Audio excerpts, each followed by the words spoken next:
पाकिस्तान की ISI, पाकिस्तान का deep state, उनका हयाती मकसद ये है कि हमेशा भारत को कमजोर किया जाए। और अगर हमको इन ताकतों को कमजोर करना है तो देश में इत्तेहाद और इत्तेफाक को बरकरार रखना पड़ेगा। अगर हम बुलडोजर के जरिए या फिर लिसानी जबर के जरिए या मजहबी फिरका परस्ती के जरिए अक़लियतों को निशाना बनाएंगे तो हम खुदा ना खास्ता उन पड़ोसी मुल्क के दहशतगर्द तंजीमों को कहीं कामयाब ना हो जाए।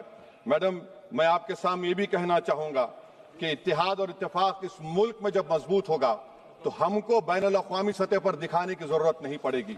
मैं आपकी तरफ से हुकूमत से चंद सवालात करना चाहूंगा कि वजीर आजम ने कहा कि खून और पानी एक साथ नहीं बह सकते, आतंकवाद और बातचीत एक साथ नहीं हो सकती।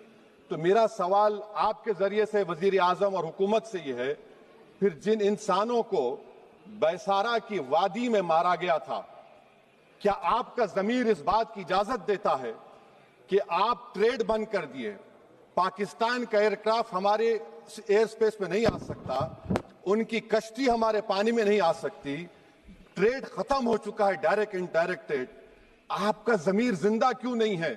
किस सूरत से आप पाकिस्तान से क्रिकेट मैच खेलेंगे जब हम पानी नहीं दे रहे हैं? 80% पानी पाकिस्तान का हम रोक रहे हैं, ये कहकर के पानी और खून नहीं बहेगा, आप क्रिकेट मैच खेलेंगे? मैडम, मेरा ज़मीर तो गवारा नहीं करता कि मैं उस मैच को देखूंगा। क्या इस हुकूमत में इतनी हिम्मत है कि उन 25 मरने वालों को फोन करके कहे कि देखो हमने ऑपरेशन सिंदूर में बदला ले लिया, अब तुम पाकिस्तान का मैच देखो? बड़ी अफसोस की बात है मैडम, अकाउंटेबिलिटी किस पर है? पहलगाम किसने किया? 7.5 लाख हमारी फौज और सेंट्रल पैरामिलिट्री फोर्स है, ये कहां से 4 चूहे घुसकर हमारे भारत के नागरिक को मारे? अकाउंटेबिलिटी किस पर फिक्स होगी? LG पर फिक्स होगी तो LG को बरतरफ करिए, IB पर आती है तो एक्शन लीजिए, पुलिस पर आती है तो एक्शन लीजिए, मगर आप ये समझ रहे हैं कि ऑपरेशन कर दिया और हम खामोश लोग भूल जाएंगे। अकाउंटेबिलिटी फिक्स करना पड़ेगा। मैडम, डिटरेंस आपकी क्या है? आपने सर्जिकल स्ट्राइक किया, आपने बालाकोट किया, फिर ये पहलगाम हुआ, तो आपकी डिटरेंस की पॉलिसी नाकाम साबित हुई, कश्मीर की पॉलिसी नाकाम साबित हुई, 370 हटा दिया आपने एक रियासत को यूटी बना दिया और उसके बावजूद भी दहशतगर्द वहां पर पहुंच गए।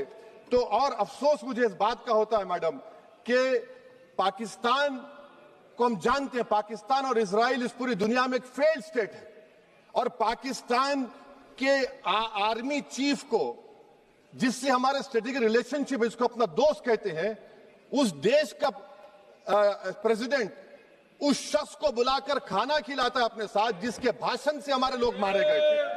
तो क्या आपकी खर्जा पॉलिसी कामयाब हुई? आप देख लीजिए।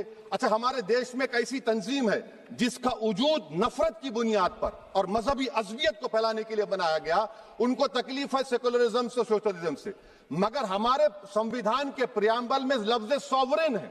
सॉवरेन का मतलब यह है कि हम खुद मुख्तार हैं, हम हाकिम आला हैं, हम अपने मुल्क के मुकद्दर का फैसला करेंगे। एक गोरा व्हाइट हाउस में बैठकर भारत की सीज फायर का ऐलान करेगा? यह आपका नेशनलिज्म है? अफसोस होता है मुझे सर। मैडम, मैं आपसे पूछना चाह रहा हूं कि अगर एक चचा सैम ऐलान कर रहे हैं तो हमारी फौज पर क्या असर पड़ा होगा?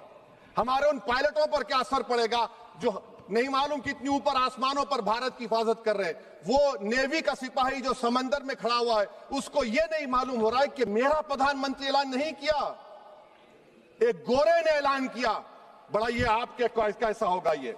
मैडम, मेरा सवाल हुकूमत से यह भी है कि हम कोई एडवर्सेरियल कंट्री नहीं है अमेरिका के लिए, हम दोस्त हैं, स्ट्रेटेजिक रिलेशनशिप है, क्या क्या एग्रीमेंट हमने साइन नहीं किया, तो क्या ये दोस्ती निभा रहे हैं? मैडम, मैं हिस्टोरिकल एग्जांपल दे रहा हूं, क्रुश्चेव और टीटो। क्रुश्चेव ने दबाव डाला, टीटो ने कहा मैं नहीं मानता, मैं नैम ज्वाइन करूंगा। मैडम, फ्रांस और यूएसए, डिगोल को जब यूएसए ने दबाव डाला तो डिगोल ने कहा कि तुम दोस्त हो मगर हमारी खारिजा पॉलिसी आजाद ना है। मैडम, वहीं पर आप देखिए गुजराल साहब, जिसको कहते सबसे कमजोर थे, वजीर आजम थे, उन्होंने बहादुरी का मजारा किया, रिफूलिंग करने नहीं दिया। वियतनाम 20 साल यूएसए से लड़ा मगर झुका नहीं, और हम उनको बोल भी नहीं पा रहे हैं, उनको बोल भी नहीं